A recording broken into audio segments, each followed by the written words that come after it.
నిత్యం ప్రజలకు అందుబాటులో ఉంటూ వారికి సేవ చేసే భాగ్యం దేశంలో ఎక్కడా లేదని వాలంటీర్ వ్యవస్థ ద్వారా అలాంటి అవకాశం కల్పించిన ముఖ్యమంత్రి నిజంగా ధన్యులని ఎమ్మెల్యే డాక్టర్ సుధా, ప్రభుత్వ సలహాదారు నాగార్జున రెడ్డి, యువ నాయకుడు ఆదిత్యారెడ్డి పేర్కొన్నారు. స్థానిక సభాభవనంలో వాలంటీర్లకు వందనం కార్యక్రమంలో వారు మాట్లాడుతూ ప్రజలకు ఉత్తమ సేవలందించిన వాలంటీర్లకు సేవామిత్ర, సేవారత్న, సేవావజ్ర అవార్డులతో ప్రభుత్వం సత్కరించనున్నారు. జగనన్న ప్రభుత్వం ప్రవేశపెట్టిన సచివాలయ వాలంటీరీ వ్యవస్థలు దేశానికి ఆదర్శంగా నిలుస్తున్నాయన్నారు.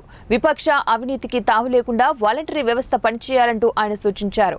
వాలంటరీ తమ పరిధిలోని కుటుంబాలకు చేదోడు వాదోడుగా నిలిచి వారి మండలను పొందాలన్నారు. అర్హత ఉన్న ప్రతి ఒక్కరికి కూడా తప్పనిసరిగా ప్రభుత్వ సంక్షేమ పథకాలు అందించాలని కోరారు. ఈ కార్యక్రమంలో వైఎస్ఆర్సీపీ నాయకులు, మండల వైఎస్ఆర్సీపీ నాయకులు, కార్యకర్తలు తదితరులు పాల్గొన్నారు.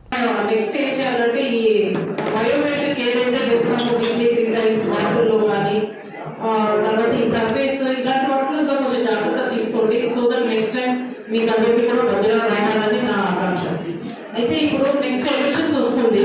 ఎలక్షన్ లో మనము బూత్ ప్రెసిడెంట్స్, బూత్ కన్వీనర్స్ ని నియమించుకున్నాము. ఈ బూత్ ప్రెసిడెంట్, బూత్ కన్వీనర్స్ వీళ్ళంతా నెక్స్ట్ రాబోయే రోజుల్లో మీ దగ్గరికి వస్తారు. ఎందుకంటే మీకు ఏ పరిధిలో అయితే ఒక 50-60 ఇళ్ళు ప్రతి వాలంటీర్స్ ఇవ్వడం జరిగిందో మీతో కలిసి పనిచేస్తారు. గృహ సలహాలు కానీ, మీరు కానీ, బూత్ కన్వీనర్స్ కానీ అందరూ కలిసి మీరు కేటాయించిన ఆ 50